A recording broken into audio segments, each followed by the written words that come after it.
Hello बच्चों, मैं स्मिता बिजलवान स्वागत करती हूँ आपका आईसीटी वर्चुअल क्लासरूम में। आशा करती हूँ आप सभी स्वस्थ होंगे और अच्छे से अपनी पढ़ाई कर रहे होंगे।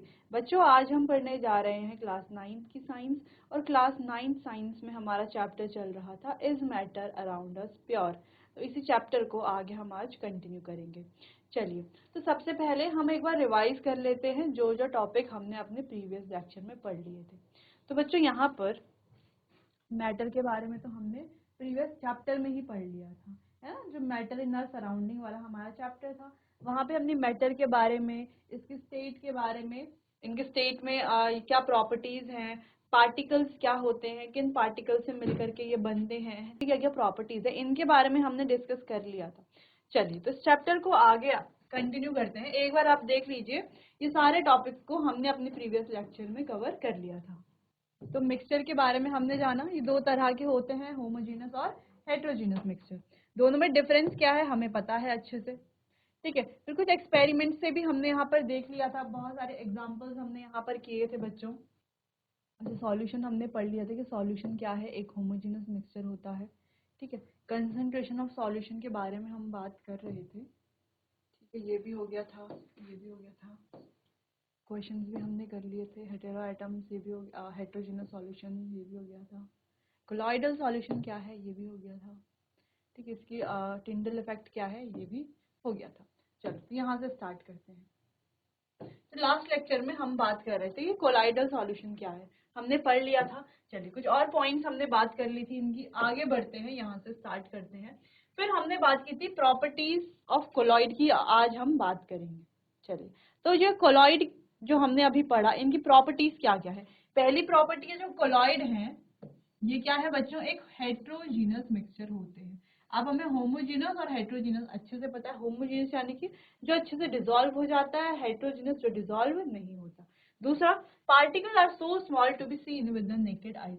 अब पार्टिकल इतने छोटे हैं कि इनको, अच्छा, ये जो ये कोलॉइडल जो होते हैं, ये हमें दिखते किसकी तरह है, दिखते हमें होमोजीनस की तरह है, लेकिन होते कैसे, हेट्रोजीनस की तरह, ठीक। हेट्रोजीनस की तरह क्या होते, हेट्रोजीनस ही है, लेकिन लगते हैं हमें कि होमोजीनस होंगे, ठीक है। चलिए, तो particles are too small to be seen with naked eyes. तो पार्टिकल्स इतने ज्यादा स्मॉल हैं, particles are too small, particles इतने ज्यादा स्मॉल हैं कि नेकेड आईज यानी कि नग्न आंखों से हम उन्हें देख भी नहीं सकते, ठीक। अगला है, colloids are big enough to scatter light making its path visible. तो कोलॉइड इतने बड़े तो होते हैं, वैसे तो ये क्या है, हम बोल रहे हैं इतने छोटे हैं कि नेकेड आईज से नहीं दिखाई देते, लेकिन इतने बिग इनफ हैं कि लाइट को स्कैटर कर सके, scatter light making its path visible. इतने वो बड़े हैं कि लाइट को स्कैटर कर सकते हैं और लाइट का जो पाथ है उसको विजिबल, वो हमें विजिबल होता है, यानी कि दिख जाता है। अगला, ये स्टेबल होते हैं, यानी कि नीचे सेटल नहीं होते। जैसे कि हमने देखा है होमोजीनियस मिक्सचर जो होते हैं वो भी स्टेबल होते हैं। ये वाली प्रॉपर्टी इसकी होमोजीनियस की तरह है। पार्टिकल का साइज स्मॉल होना, ये भी होमोजीनियस की तरह है, ठीक है। तो कुछ प्रॉपर्टी इसकी होमोजीनियस की तरह है, जिससे ये अपीयर होते हैं होमोजीनियस। थोड़ा बहुत अपीयर कैसे होते हैं, होमोजीनस, लेकिन होते कैसे हैं बच्चों, हेट्रोजीनस, ठीक है। क्लियर। अगला, स्टेबल होना, यानी कि जैसे अगर हम कहें रेत और पानी का एक मिश्रण है, ठीक है, उसको मिलाया, कितना भी मिला लो, कितना भी घोल लो, लेकिन एक समय के बाद जब हम उसको कुछ समय के लिए छोड़ देंगे तो रेत नीचे बैठ जाएगी, अलग हो जाएगी ना। पानी से अलग होना का मतलब है नीचे सेटल डाउन हो जाएगी, ठीक है। तो उस वैसा जो सॉल्यूशन है उसे कहा जाता है अनस्टेबल, ठीक है, अस्थायी वो है। और स्टेबल यानी कि जैसे नमक का और पानी का सॉल्यूशन है, तो हमने नमक और पानी को घोल दिया, ठीक है, तो अगर हम कुछ समय तक छोड़ेंगे तो क्या नमक अलग हो जाएगा पानी से, बिल्कुल भी नहीं, है ना। नमक पानी में घुला हुआ रहेगा, अलग नहीं होगा, तो वो सॉल्यूशन स्टेबल सॉल्यूशन है। तो ये सॉल्यूशन भी, यानी कि कोलॉइडल जो होता है, ये भी एक प्रकार का स्टेबल सॉल्यूशन ही होता है, ठीक है। चलिए, colloidal particle can not be separate. अच्छा, जैसे होमोजेनियस को हम सेपरेट नहीं कर सकते थे, किससे, फिल्ट्रेशन मेथड से, वैसे ही इसको भी particles can not be separated by filtration. तो इसको भी फिल्ट्रेशन द्वारा हम सेपरेट नहीं कर सकते, but can be separated by centrifugation. तो एक मेथड है सेंट्रीफ्यूगेशन, सेंट्रीफ्यूगेशन द्वारा हम इसको सेपरेट कर सकते हैं, ठीक है। चलिए, यहाँ पर दिया गया सॉल्यूशन कुछ इस तरीके से है। सस्पेंशन, इसमें पार्टिकल का साइज बड़ा है ना, पार्टिकल का साइज बड़ा है और कैसा होता है सॉल्यूशन, अनस्टेबल होता है। ठीक है, वहीं कोलॉइड जिसकी प्रॉपर्टीज हमने अभी पढ़ ली है यहाँ पर। तो सॉल्यूशन में लाइट स्कैटर नहीं होती, जबकि कोलॉइड में लाइट स्कैटर होती है, पाथ लाइट का विजिबल होता है। जैसे दिख भी रहा है, देखो यहाँ पर लाइट का कोई पाथ दिख रहा है क्या, रास्ता दिख रहा है, नहीं दिख रहा है। यहाँ पर तो दिख रहा है ना, देखो पूरा येलो येलो, ये लाइट का पाथ है। ठीक है, तो यहाँ पर लाइट का पाथ विजिबल है कोलॉइड में, जबकि सॉल्यूशन में पाथ विजिबल नहीं है। क्लियर, नोट कीजिए।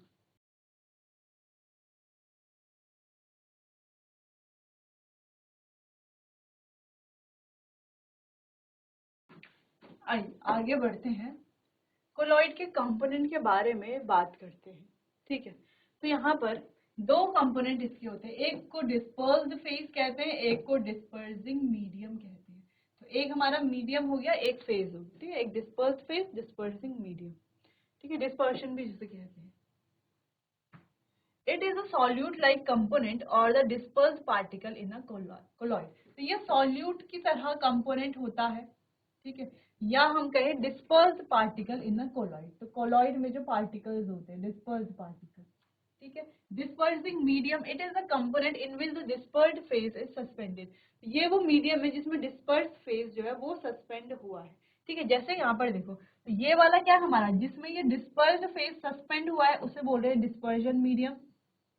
बाकी ये तो हमारा डिस्पर्स्ड फेज है। ठीक है, जो पार्टिकल्स क्या है कोलॉइड में डिस्पर्स हुए हैं। ठीक है, तो ये डिस्पर्स्ड फेज और जहां हुए हैं वो हमारा डिस्पर्सल मीडियम।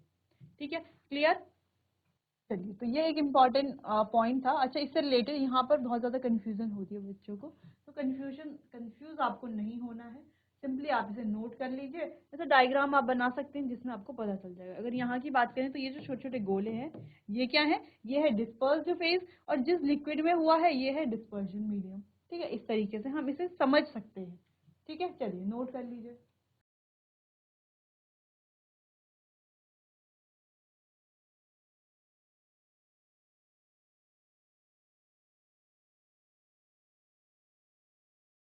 चलिए, तो कोलाइडल सॉल्यूशन को आगे देखते हैं। अब जो कि सारे पॉइंट्स हम यहाँ पर डिस्कस कर चुके हैं। सबसे पहले हमने कौन सा पॉइंट डिस्कस किया था कि ये क्या है, एक हेट्रोजीनस मिक्सचर है। क्यों है वो अब हम समझ गए हैं। इनका साइज क्या है पार्टिकल का, बहुत ज्यादा स्मॉल है। इतना स्मॉल तो है कि इनको हम नग्न आंखों से नहीं देख सकते, लेकिन साइज इतना है कि ये लाइट को स्कैटर कर सकते हैं, ताकि हमें लाइट का जो पाथ है वो दिख सके, वो विजिबल हो सके। ठीक है, क्लियर। फिर तीसरी बात ये थी कि ये सॉल्यूशन कैसे होते हैं, स्टेबल होते हैं।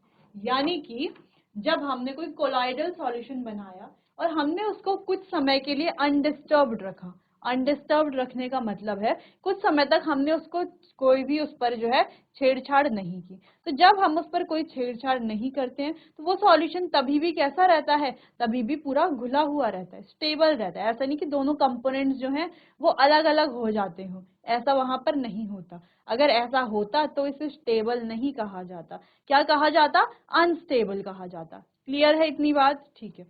नेक्स्ट और इम्पॉर्टेंट पॉइंट कि ये इसको जो है हम फिल्ट्रेशन द्वारा सेपरेट नहीं कर सकते, कैन नॉट बी सेपरेट।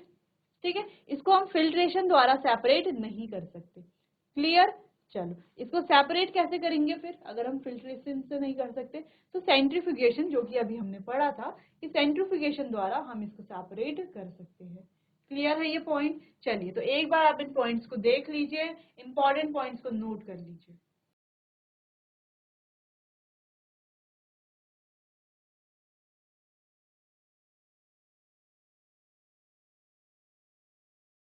चलिए आगे बढ़ते हैं।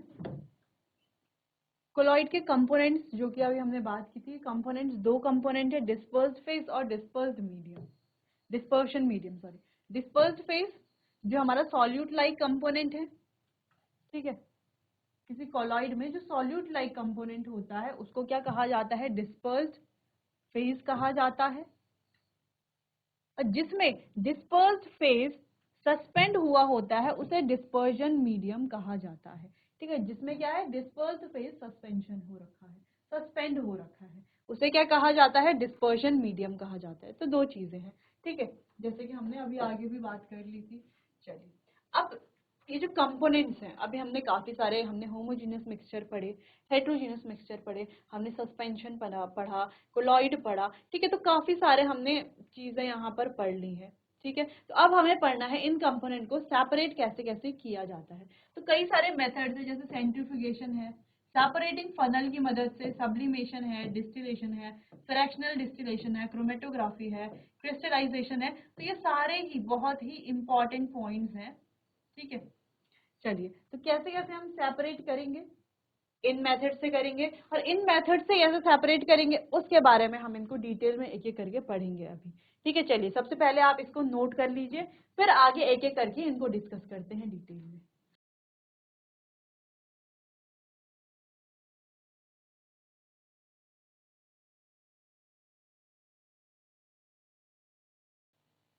चलिए आगे बढ़ते हैं।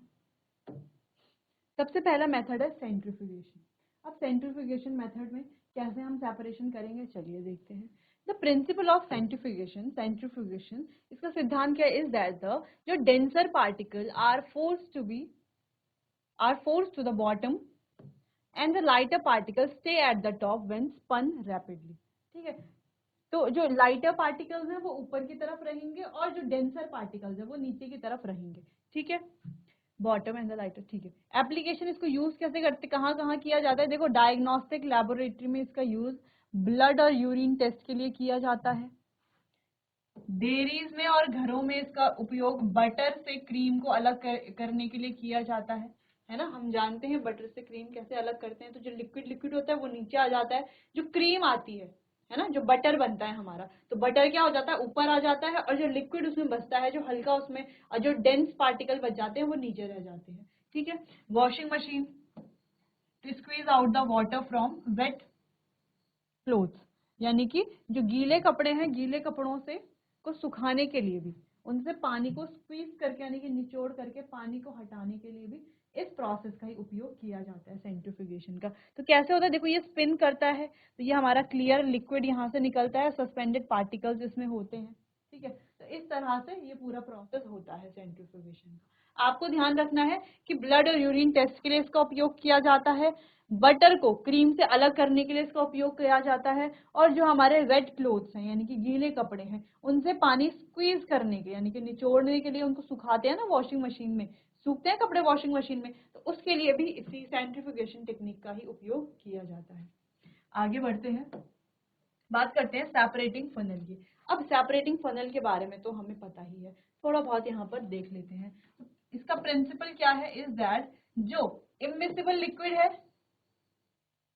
Separate out in layers depending on their density. तो ये क्या हो जाएगा, सेपरेट हो जाएगा लेयर्स में इनकी डेंसिटी के आधार पर, यानी कि घनत्व के आधार पर, ठीक है। कैसे कैसे, अच्छा कहाँ कहाँ पर ये एप्लीकेशन यानी कि इसको हम अप्लाई करते हैं, कहाँ पर हम इसको अप्लाई करते हैं सेपरेटिंग फनल वाले मेथड को, तो separate mixture of oil and water. तो ऑयल और वाटर का मिक्सचर अगर हमें सेपरेट करना है तो सेपरेटिंग फनल का हम उपयोग करते हैं। इसके अलावा in the extraction of iron from its ore, तो आयरन को उसके ओर से, उसका जो एक्सट्रैक्ट किया जाता है, निष्कर्षण किया जाता है, तो उस प्रोसेस में भी the lighter slag is removed from the top, तो जो इसमें जो लाइट स्लैग होता है उसको ऊपर से हटा दिया जाएगा, by this method to leave the molten ore at the bottom in the furnace. तो ये जो मॉल्टन ओर है उसको बॉटम में ही छोड़ देता है फर्नेस में, ठीक है। तो ये मेथड हुआ सेपरेटिंग फनल मेथड, ठीक है। चलिए, तो इसको अब आप नोट कर लीजिए।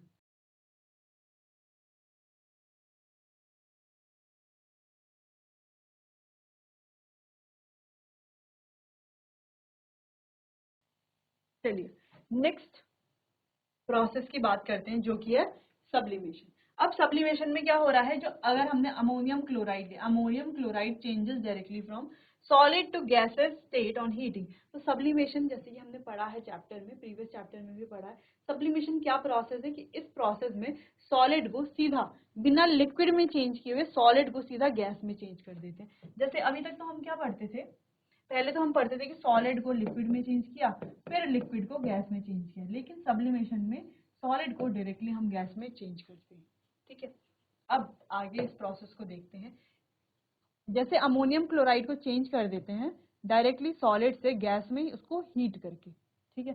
So to separate a mixture that contain a sublimable volatile component from a non sublimable impurity, यानी कि किसी सॉल्ट में अगर कोई सबलिमेबल कंपोनेंट है, सबलिमेबल यानी कि जो इवेपोरेट हो जाता है, ठीक है, वॉलेटाइल है, जो जल्दी इवेपोरेट हो जाता है, ठीक है, वो कंपोनेंट है, तो उसे इस प्रोसेस से हम सेपरेट कर सकते हैं, तब हम सब्लिमेशन का यूज करते हैं। जैसे कि कैम्फर की अगर बात करें या नैप्थलीन की बात करें, एंथ्रासीन है, आयोडीन है, ड्राई आइस है, ठीक है। तो यहाँ पर जैसे हम नैप्थलीन की बात करें, नैप्थलीन यानी कि कपूर की गोलियां है ना। अच्छा, एक कपूर को हम अपने घरों में यूज करते हैं, इसको करते हैं यूज अपने घरों में, बिल्कुल यूज करते हैं। कहाँ यूज करते हैं, हम क्या करते हैं, कपूर को कपड़ों में डाल देते हैं, या कई जगहों पर अपनी जो अलमीरा है या अपने जो बेड है उन पर डाल देते हैं। क्यों डालते हैं, ये क्या करता है, इसकी जो स्मेल होती है, ये जो इंसेक्ट्स को रिपेल करता है, ठीक है। स्मेल क्या करती है, इंसेक्ट्स को, जो भी अदर मोथ हैं उनको क्या करता है, रिपेल करता है, यानी कि भगाता है। इसलिए हम इसका नैप्थलीन बॉल्स का उपयोग करते हैं, ठीक है, ये बात ठीक है, उपयोग करते हैं। लेकिन जब हम देखते हैं तो स्टार्टिंग में बॉल का साइज जो है कुछ इस तरीके से होता है, इतना, ठीक है। अब धीरे धीरे जैसे जैसे हमने इसको कहीं पर भी रखा, जैसे कपड़ों के साथ रखा या अलमीरा में रखा, तो धीरे धीरे अपने आप ही हम देखते हैं इसका साइज छोटा होता जाता है और एक समय के बाद ये अपने आप ही गायब हो जाता है। तो ऐसा किस वजह से होता है, क्योंकि ये डायरेक्टली सॉलिड से किस में चेंज हो रहा है, गैसियस फेज में चेंज हो रहा है। ये क्या होता है, इवेपोरेट हो जाते हैं, यानी कि गैसियस फेज में सीधा चेंज हो जाता है। अगर हम ड्राई आइस की बात करें तो ड्राई आइस को भी हम सीधा क्या कर सकते हैं, ये सीधा वेपर फॉर्म में चेंज हो जाता है, ठीक है। तो इस प्रोसेस को कहा जाता है सब्लिमेशन। तो यहाँ पर पूरी प्रोसेस दी गई है कैसे हम, अच्छा लास्ट में ये हमारा यहाँ पर बर्नर है, ठीक है, ये क्या है, बर्नर, ठीक है। तो इस तरीके से हम सब्लिमेशन की ये प्रोसेस करते हैं, तो इसे आप नोट कर लीजिए। चलिए बच्चों, तो आज के लिए बस इतना ही, बाकी चैप्टर को कंप्लीट करेंगे अपने आने वाले अगले सेशन में। तब तक के लिए आपको बहुत बहुत धन्यवाद।